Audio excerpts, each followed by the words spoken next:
Bom, assim nós começamos a tarde desse que é o primeiro dia do nosso congresso. Nós teremos agora mais uma palestra. O assunto agora é Panorama das Administrações Tributárias na América Latina. Para tanto, eu chamo aqui à frente, ele que é economista, já atuou como auditor de carreira na Secretaria da Receita Federal do Brasil, onde ocupou diversos cargos, incluindo o de coordenador geral de políticas tributárias. Recebam o secretário executivo do Centro Interamericano de Administrações Tributárias, CIAT, Márcio Verdi. Muito obrigado. Muito obrigado. Tá, por favor, essa aqui já é a minha água.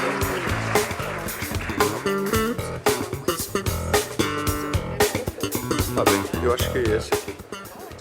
Pode deixar isso aqui embaixo. Na verdade, eu gostei tanto da apresentação do professor Garcês que eu esqueci da minha, né? Vou ter que botar a cabeça para pensar, professor. Parabéns, muito. Eu só queria lhe fazer um comentário, se eu me permitir. Eu acho que eu resumiria essa brilhante apresentação e evolução. Eu, como auditor fiscal aposentado e trabalhador do fisco a nível internacional, aí lutando por um fisco melhor, eu vejo na nossa sociedade hoje e em outras um crescimento das falácias. E a maior que a gente tem e hoje está impactando a nossa sociedade para que eu vou pagar imposto para esse governo corrupto, né? E isso é terrível, porque é como eu pudesse roubar a bicicleta do seu filho porque alguém roubou a minha, né? Quando eu deveria era ir denunciar a polícia, né? Então, a corrupção não pode ser uma razão para justificar a evasão. E hoje é. E até o evasor passou a ser o modelo, e não o cumpridor, aquele tonto, né, que cumpre. A outra, o senhor colocou muito bem, eu não pago porque eu não recebo benefícios, né? E aí, as pessoas se esquecem que não se paga mais, como no tempo feudal, pelo benefício, pela propriedade que era protegida pelo senhor feudal. E que hoje, o senhor exemplificou como as taxas. Exatamente.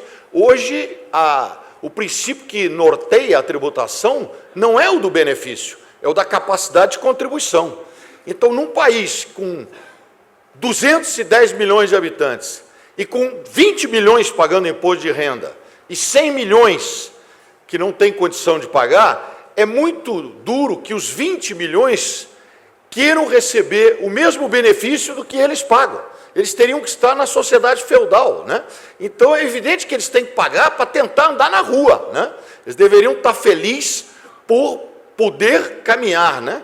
Então, é uma sociedade que a gente tem que dar a nossa parte, porque a grande maioria não consegue nem pagar, está no nível de isenção quando tem trabalho, né? Uma outra falácia que a gente vive em cada bar do Brasil é que eu pago muito imposto, né?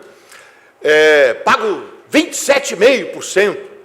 O cidadão nem faz declaração, mas ele acha que paga 27,5%, né? E quando ele não sabe nada, taxa nominal, taxa efetiva, mas com as redes sociais, todo mundo agora além de médico e juiz de futebol, agora é técnico de futebol, é tributarista também, né? Então fica um problema sério, porque as pessoas, todos se acham no direito de entender de um tema tão complexo, né? Mas eu não vou prosseguir, eu fiquei muito agraciado e feliz de poder escutar a sua aula interessantíssima, né? Vou dar seguimento agora ao que eu preparei, acho que um pouco menos, mais assim do nosso dia a dia, né? Um pouco borrowing, né? Mas para não dizer outra coisa, mas eu queria primeiro agradecer a PIT, ao Nuno, a Febrafit.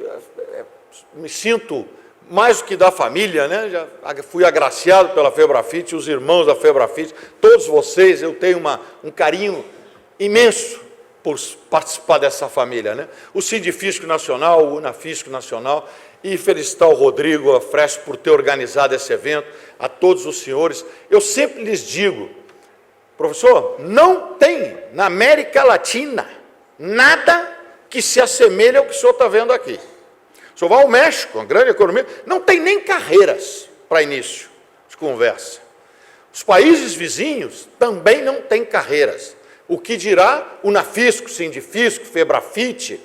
Não tem, é muito difícil encontrar essa organização que não é só de sindicato, é assistencialista também, no sentido, cada vez vai ser mais importante, até para os jovens que estão entrando, continuar com esse trabalho, porque o trabalho social que é feito pelas associações que compõem a Febrafite é fabuloso e cada dia vai ser mais importante, né?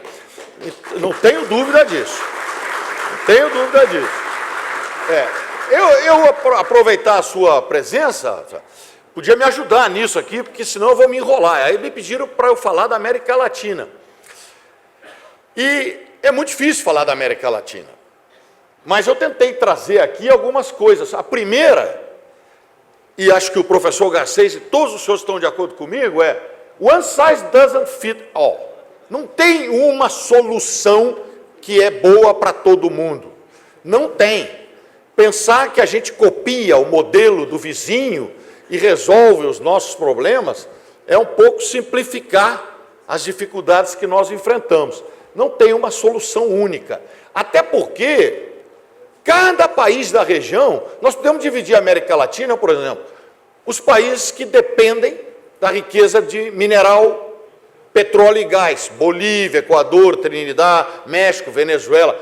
Outros, o Chile, não tem uma gota de petróleo, mas vive dos minerais, no caso do cobre. Se associaria com o Peru e a Colômbia, onde os minerais têm um peso muito grande. O Paraguai não tem nenhum minério, mas ele tem a soja e a carne, então está mais ao lado da Argentina, né, com a soja, a carne e o Uruguai. Então a região, o Caribe, é o turismo, a América Central com um grau de dependência imenso da economia americana. Então não existe uma solução para a América Latina que resolve os nossos problemas coletivos, né? A questão do turismo pesa muito em todo o Caribe, né? As economias do Caribe vivem e dependem muitíssimo do que é o turismo, né? Aí eu já comentei algumas riquezas que são os minérios, o cobre, ou seja, é a desigualdade, né? A desigualdade, evidente, é um ponto central ali do meu gráfico. A presença das multinacionais, as multinacionais todas do mundo estão na nossa região, até chinesas, ou na produção, ou só na distribuição e comercialização. Mas todas. Poderia falar do BEP, se der tempo, eu vou no final.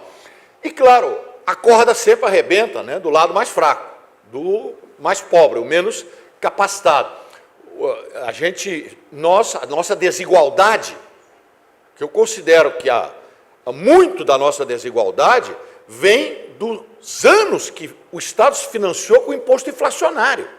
O imposto inflacionário, quem paga é o assalariado, não o capitalista. Depois o doutor Meirelles falou hoje pela manhã, a crise da dívida. Então, nisso é um ponto bom, que é tempo da tributação. Porque há uma consciência que só os impostos dão um efeito cidadão, com a participação de todos de acordo com a sua capacidade. Nós não podemos voltar a viver as crises da dívida, ou usar imposto inflacionário e nem depender da riqueza. Vou dar 2 exemplos para vocês de riqueza. O Chile, eles têm um fundo soberano sobre o cobre. Se o cobre subiu mais do que o preço que está no orçamento, vai para um fundo. A Venezuela não fez isso, nem o México. Veio a crise de 2008, eu tenho os gráficos, o país mais afetado com a crise foi Chile. E foi o primeiro que saiu, porque usaram os recursos do Fundo Soberano. Quando o México teve que aí dizer, nós temos que tributar, porque o México, o país da OCDE, tributava 10% do produto, quando a média é 34%. Então, o México teve que dizer, não podemos depender só dos recursos da Pemex. E aí, por que eu botei o I de informação? Porque, de alguma forma, para dizer, nós não temos uma solução para todas, mas todas as administrações tributárias hoje do mundo, podemos dizer, além do marco legal, dos poderes, da lei, do servidor, mas é uma administração de base de dados, administração de dados. Então, nós necessitamos de fortes investimentos em recursos e pessoas no uso da informação. E nisso, a América Latina está alguns steps forward. Nós estamos na frente de Japão, na frente dos Estados Unidos, e eu poderia aqui dizer por quê, mas lhe asseguro que estamos mais avançados do que a própria França. No uso da tecnologia, talvez a nossa dor tenha ensinado a gente a... Veja, a primeira declaração do mundo, pré-hecha em espanhol, draft return em inglês, a declaração feita do IVA, só tem um país do mundo fazendo declaração de IVA e mandando para o contribuinte de IVA. 95% dos contribuintes do IVA no Chile recebem uma declaração pré-feita. Ele olha e diz, ok, acabou o conflito, não tem mais. Essa é a grande mudança que nós vamos ter no fisco, é que nós estamos saindo do modelo eu lhe forçar a você me dar sua declaração, para que o fisco lhe vai dar sua declaração, e você vai só... E isso no imposto de renda, já estamos, nas pessoas físicas é rotineiro na Espanha, no Brasil está fazendo, em a maioria dos países. Pessoa jurídica, o SPED do Brasil, eles não entendem quando eu digo lá fora que no Brasil uma pessoa jurídica não tem que fazer declaração. Eles pensam, mas não tem mais declaração. Não, não é que não tem, o SPED busca os dados. Então, a grande revolução do fisco é tirar daquele movimento de eu forçar a sua autodeclaração para tentar encontrar erro e brigar com você. Não, é eu lhe oferecer a declaração. E isso tem que ser hoje cobrado dos fiscos, por um ato de cidadania. Porque a partir do momento que um fisco tem dado da sua pessoa, de tudo o que o senhor estava fazendo lá na França, e todas as suas contas bancárias, ele tem a obrigação de lhe oferecer a sua declaração, né? Então, sem investimento em tecnologia, nós vamos ficar para trás, né? Bom, esse dado, como é que chama? Cubo de Rubik, né? Montar e discutir temas tributários é muito mais complexo que montar o cubo, porque existe cada um de nós aqui tem uma opinião sobre o sistema tributário. Hoje de manhã nós já vimos quantas possibilidades temos de autoridades. Então é muito difícil encontrar uma solução que seja consensual a todos. Não existe consenso em tema tributário, né? Porque o imposto que eu pago menos, eu gosto, né? O que eu pago mais, eu não gostei dessa mudança, né? Então, o que eu vou falar agora, entrando na minha apresentação mais diretamente, eu vou mostrar que nós não estamos tão mal, porque a gente também só se castiga, né? Só se castiga. E nós, se formos considerar a América Latina, alguns critérios básicos, nós vamos ver que nós estamos melhorando. Critérios seriam esses: o nível da arrecadação, o custo da arrecadação e o custo do cumprimento tributário. Nós temos melhorado, né? Então, eu vou começar falando o crescimento da arrecadação, eu vou ser rápido aqui. A média, nós estamos, deixa eu ver se eu acerto aqui para não mudar, aqui, nós estamos com 22,8. Ao CDE 34. Temos que chegar lá. De jeito nenhum nós estamos dizendo isso. Aí é um modelo de financiar o Estado. Então, eu vou mostrar a diferença, mas não é que a gente tem que buscar os 34. Até porque, se você olhar hoje, tem 3 países da América Latina e Caribe com alto crescimento econômico atualmente. República Dominicana crescendo a 6, 6,5, Paraguai e Panamá. Coincidentemente, são os 3 que estão aqui embaixo: Paraguai, Dominicana e Panamá. Eles todos estão felizes de estar cobrando 14% de impostos? Não. Todos eles estão querendo subir para 16% e 18%, mas ninguém está buscando 34%, que é outro modelo de financiar o setor público. E a Guatemala, que está precisando subir um pouquinho sua pressão tributária. Mas esse gráfico pode ser visto aqui. Essa linha é a linha do OCDE, sempre nos 32%, e essa é a América Latina e Caribe. Nós estamos diminuindo essa diferença. Isso aqui é esse espaço aqui. Hoje, o espaço entre os 34 e os 22,8 está em menos de 12%. Então, nós estamos melhorando essa capacidade de viver com os recursos oriundos dos tributos e não de imposto inflacionário ou de empréstimo, como disse o doutor Meirelles pela manhã, que os nossos netos terão que pagar, né? Agora, esse cálculo aqui, eu estou vendo aqui o grande doutor Marcos está ali, né? Não está ali vendo? Esse dado, só o CIAT calcula. Eu vou chamar a atenção para um número muito interessante, que nós fazemos em colaboração com o BID, não está na OCDE esse. Nós chamamos de a pressão fiscal ajustada para a América Latina. O que seria isso? Nós incluímos os dividendos da Codelco no México, no Chile, perdão, os da Pemex no México, os recursos da Itaipu no Paraguai, os recursos do canal do Panamá no Panamá, todas essas fontes que vêm de empresas estatais, e nós vamos chegar à conclusão que, olha, eu só peço perdão o seguinte, esse dado é de 2015 e aquele anterior de 2017. Então, se você olhar aqui, vai dar, mas não estava 22,5?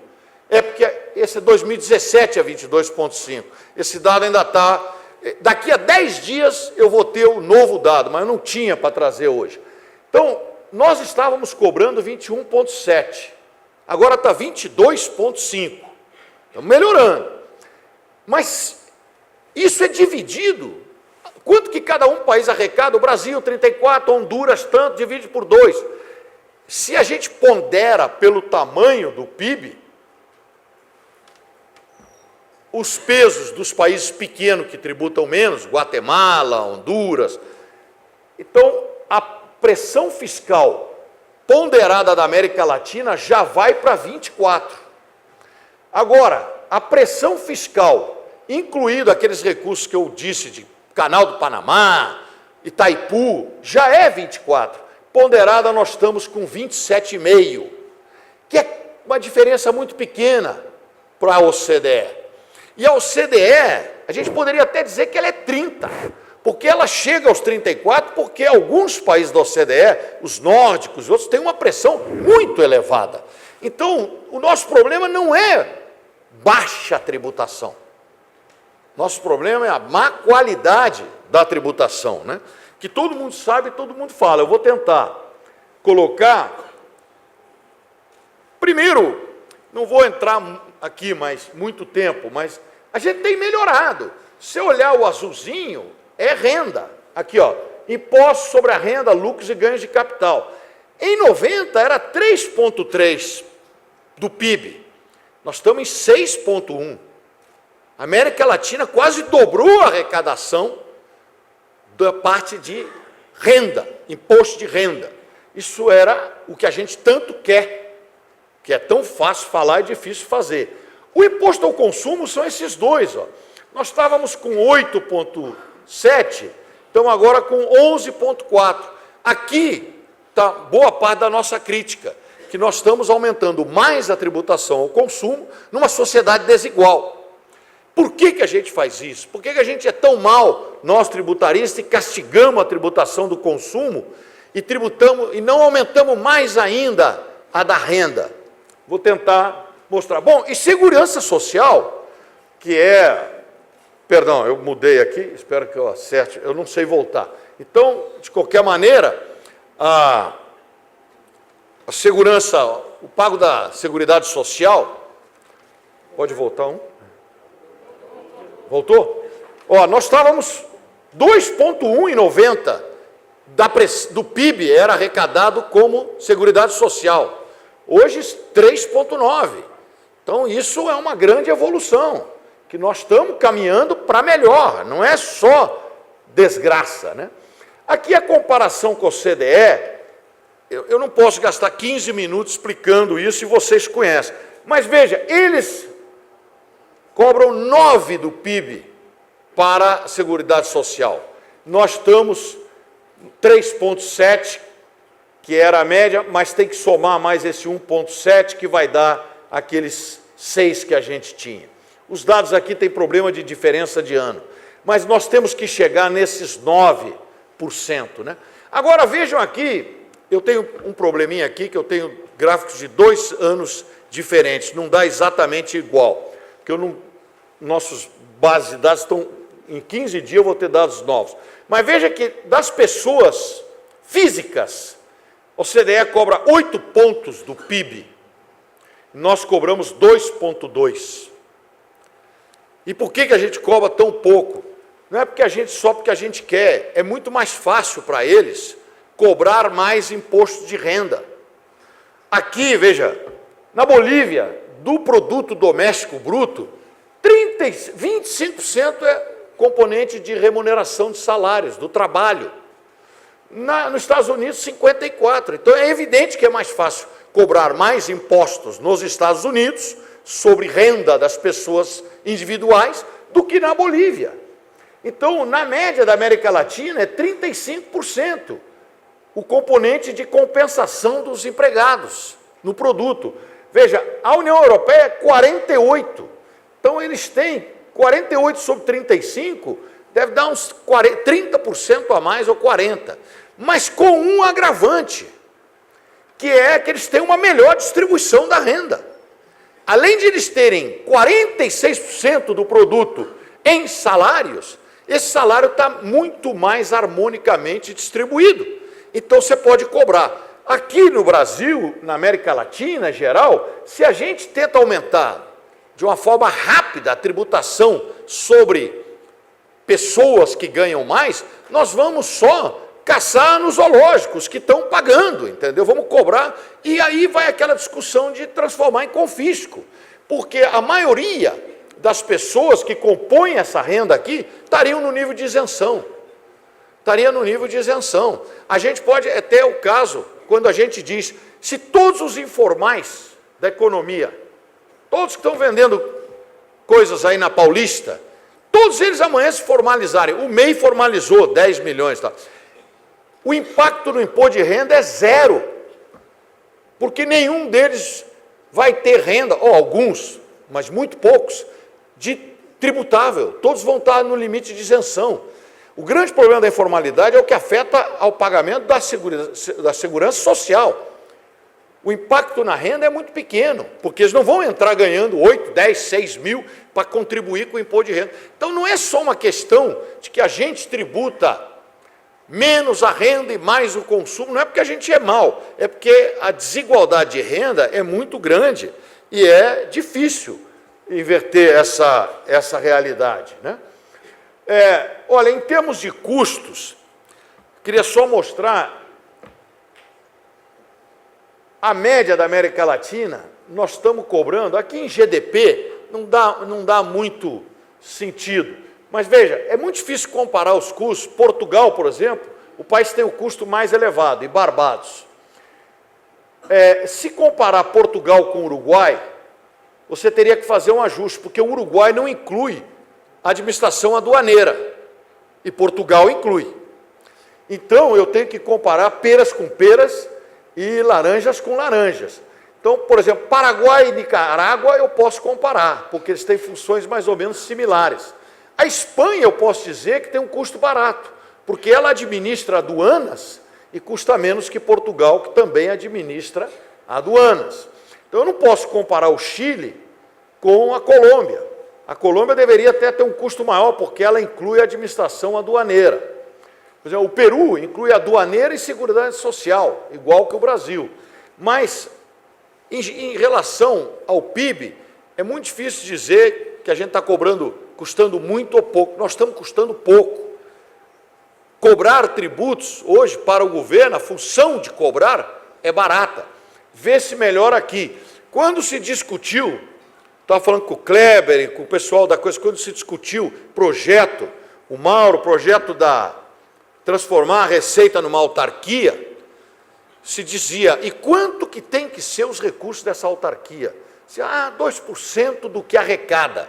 A AFIP, Administração Federal de Ingressos Públicos, ela é uma autarquia, e ela tem direito a 2% do que ela arrecada. Ela não gasta os 2% e todo ano ela compra títulos da dívida e faz lá um colchão, títulos públicos do governo da Argentina. Mas veja, aqui em relação, quanto custa para arrecadar? Nós estamos cobrando, por exemplo, o Brasil é 1%.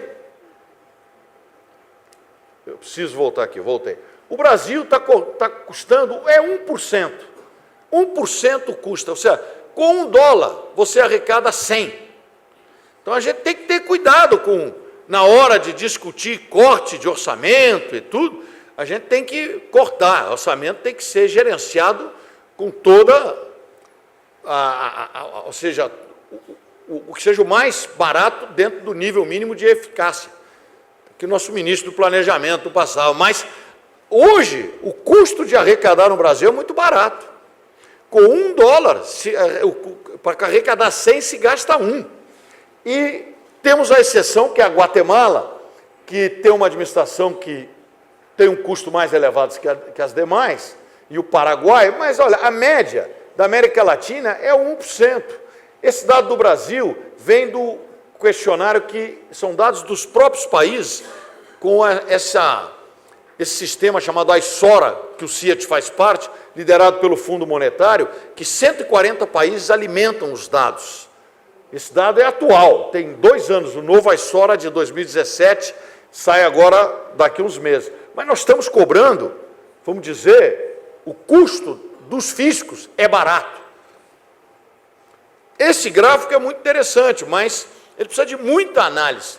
É evidente que todo mundo gostaria de estar aqui. Ó, arrecadação sobre o PIB e o custo da arrecadação. Quanto mais aqui, mais caro. Quanto mais aqui, mais arrecada.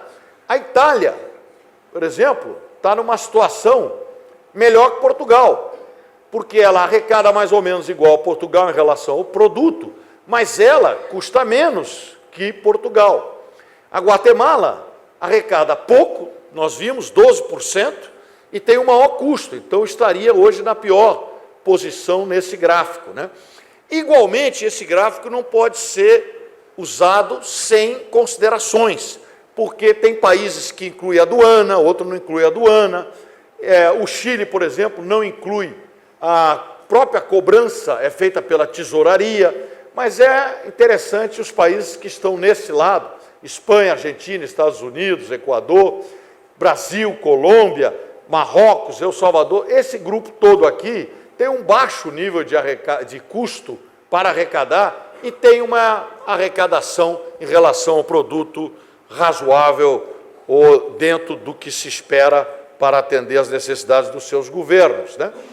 Já, essa é uma tabela, um gráfico muito importante, isso é estudo nosso, que eu não sei quando a gente vai poder repetir, porque isso deu um trabalho danado, nós tivemos que entrar na contabilidade nacional de cada país e pelo sistema de contas, eu sou economista, mas já não saberia fazer isso hoje, nos meus bons tempos, sim, separar toda a base consumo e aplicar a alíquota do país. No caso do Chile é uma alíquota, você chegou à base consumo, aplica e vê qual é a base tributável do Chile. Mas tem países com algumas alíquotas, você tem que dar um trabalhinho grande.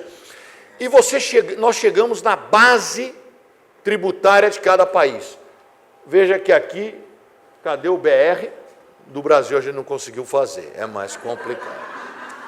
O pessoal ia começar, eu falei, desiste, não vai dar, eu tenho que sair com esse gráfico de uma vez, esse estudo, porque era muito complicado, né? Então, do IVA,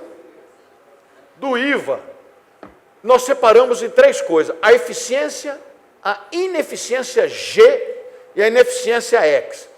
Quanto que é a eficiência? Está aqui, ó, 56,9, isso aqui é média. Esse azul é quanto que nós estamos arrecadando da base calculada. No Brasil, a gente arrecada na média da América Latina, 57% da base do IVA é aproveitada. Aí nós temos que parar e pensar, porque se é o maior imposto da região, que ainda por cima é regressivo, e nós estamos arrecadando 57% só. E o que é o resto? O resto tem 20%, que é o amarelo, gastos tributários, como se diz em inglês, tax expenditure. Então, é o benefício fiscal, a renúncia fiscal em português. Então, na América Latina toda dá 20%. Então, aí nós temos que parar e pensar se as isenções, se a renúncia... Eu não sou contra a renúncia, todos os países dão, mas ela se transforma, se perpetua. se perpetua, né? Se ela tivesse no orçamento, tinha que aprovar na lei cada ano. Então, o problema é quando é que ela termina, quando deve terminar, e o benefício que ela está gerando. Mas 20% da nossa maior base vai para a renúncia fiscal. E o que sobra, 23%, a gente não chamou de evasão, porque nem tudo aí é evasão. Aí também tem a má gestão dos fiscos. Em algum caso, não está fazendo o seu trabalho na plenitude que poderia. Então, mas nós temos um campo grande para aproveitar em América Latina do imposto, que é o que mais nos rende ingressos. Aqui os gastos tributários. Na sexta-feira, no Senan, o deputado Raul, porque eu tenho elevado apreço e admiração, lutador pelos fiscos e tudo, não quer dizer que eu esteja de acordo com a proposta dele, mas né, ele estava assustado que o Brasil é 4% dos gastos tributários. Na minha época, no Ministério do Planejamento, doutor Marcos, era 1,5%, senhor, né? Chegou a ser 1,5%. Mas hoje é 4%. Eu não sei se isso é bom ou é ruim. Se estiver dando resultado, talvez seja bom. Eu sou estudioso dos... Eu não estou lá para ver se o benefício está sendo bom, não é minha função. A gente calcula. Os 4% que assustou o deputado Raul é a média da América Latina. Claro que assusta um pouco. Olha, a Costa Rica tem um déficit de 5,7% do PIB. E ela tem um benefício de 5 pontos do PIB. Ou seja, em um exercício simplório e até irreal, se ela deixasse de conceder todos os benefícios e isso voltasse como arrecadação, eliminava o déficit que eles vivem lutando para diminuir, não digo nem eliminar. Então, alguns países têm menos, Paraguai, 1,9%, outros, mas a média da América Latina está igual à do Brasil, não estamos longe disso. Aqui é por tipo de imposto, eu não vou entrar nesse momento. Eu queria falar agora, voltar ao tema da evasão. Hoje de manhã nós tivemos aqui brilhantes apresentações, agora à tarde, tudo, mas, olha, a gente tem que ter claro o seguinte, se tem um imposto injusto nesse mundo, é o que eu pago e o meu vizinho não paga, é a isenção, é a evasão. Então, toda e qualquer reforma tributária tem que vir com mecanismos eficientes de arrecadação para que a gente tem que diminuir o nível de evasão. E aí é difícil, professor, porque aquela história, o esperto é o que não paga. Mas os nossos problemas estariam resolvidos na América Latina se a gente reduzisse a evasão, não é eliminar. A gente tem melhorado. Por exemplo, o IVA, esse dado é bastante antigo. Sabe por quê? Por que não tem mais atual, Márcio? Porque nós que fizemos, e dá um trabalho danado fazer. Porque nenhum país calcula a sua taxa de evasão. Ninguém quer calcular a taxa de evasão. É difícil encontrar quanto é que é evasão no IRS, evasão no outro. Os países não fazem. Muito difícil encontrar. Então, nós fizemos o Chile faz. Essa linha vermelha aqui eu posso nominar, porque é o bom, é o melhor país da América Latina em termos desse. É o Chile. Eles estão com menos de 9%. Menos, já deve estar baixando, de evasão no imposto do valor adicionado.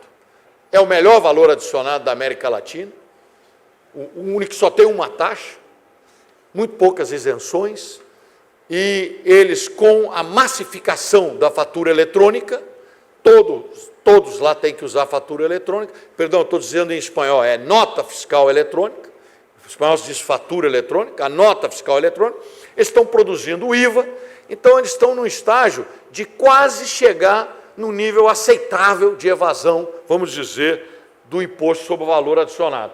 Esse outro país aqui, alguns, o gráfico hoje estaria aqui, ó. Alguns países alguns vizinhos nossos, do norte, estão com taxa de evasão de mais de 60% no que é o IVA. E a média está baixando, ó. Nós estamos hoje mas ainda é um nível de evasão de mais de 30%. Bom, aqui é um estudo que não é nosso, esse é o da CEPAL, que mostra imposto de renda, é muito difícil encontrar estudos de evasão. A CEPAL calcula que a evasão sobre a renda na América Latina é 4 pontos do PIB. e para eles 2,3% o do IVA. Quer dizer, a evasão desses dois principais impostos estaria em 6,3% do PIB. Isso dá para resolver qualquer problema de déficit fiscal se a gente conseguisse diminuir os níveis de evasão por algum imposto que todos paguem. Esse aqui é mais ou menos na linha do BEPS. Eu tenho... aqui, sexta-feira, eu fiz uma exposição aqui sobre o programa BEPS para o evento dos municípios. Mas esse é o fluxo de recursos ilícitos. Eu vou saltar e vou usar esse aqui. Eu tirei 3 slides da apresentação do BEPS que eu tive orgulho de fazer na sexta-feira. O primeiro é esse aqui. Esse é interessante. Esse gráfico é muito importante, que mostra a diferença na taxa efetiva de imposto de renda das pessoas jurídicas de uma empresa que é independente, que não tem relação com outras empresas, não faz transfer pricing, ela paga 2,22% de taxa efetiva, o imposto pago sobre as receitas brutas. Veja, uma empresa multinacional que tem mais de 50% das suas relações com o estrangeiro paga 1,34%. Quer dizer, aí já dá a importância do BEPS, porque aqui vai decrescendo. Quanto maior a relação, né? O caso que o professor mencionou, veja, se a gente critica tanto nosso ponto, nós temos coisas na nossa legislação, o que é o CFC, Control of Foreign Companies. A regra brasileira não permitiria que a Amazon pagasse só 0%, porque a regra americana a subsidiária, ao estar no exterior, era a regra antiga, agora eles deram uma mudada. Agora tem que pagar um residual tax, que é 10,25%, a metade da taxa de 21%. O presidente Trump baixou de 37% para 21% a taxa do imposto de renda. E colocou uma taxa de 10,5% só para os intangíveis. Como não dá para a gente tratar aqui agora. E nem eu tenho conhecimento para poder sustentar um debate sobre isso, que eu estou estudando o tema. Mas a verdade é que a regra do Brasil foi mexida um pouco pelo Supremo, mas quando a subsidiária de uma empresa brasileira realiza o lucro no exterior, o lucro contábil, é considerado como se tivesse entrado para compor o lucro da matriz. Então, se fosse a regra brasileira nos Estados Unidos, os lucros da Google, do Facebook, na Irlanda, estariam considerados dentro do cálculo da matriz nos Estados Unidos. Lá nos Estados Unidos, a regra é a que vigora em todos os países da OCDE. Só quando incorpora o lucro cash, que entra o dinheiro, passa a ser tributável. E as multinacionais nunca enviam os lucros. Uma delas, não sei se foi a Google, chegou a tomar empréstimo com bilhões de dólares no exterior e no seu país tomou empréstimo para financiar capital de giro, porque era para ela mais barato do que trazer lucros de fora e ser tributado em 37%, que era na ocasião. Agora seria 10,5%. Então, a regra brasileira é muito boa.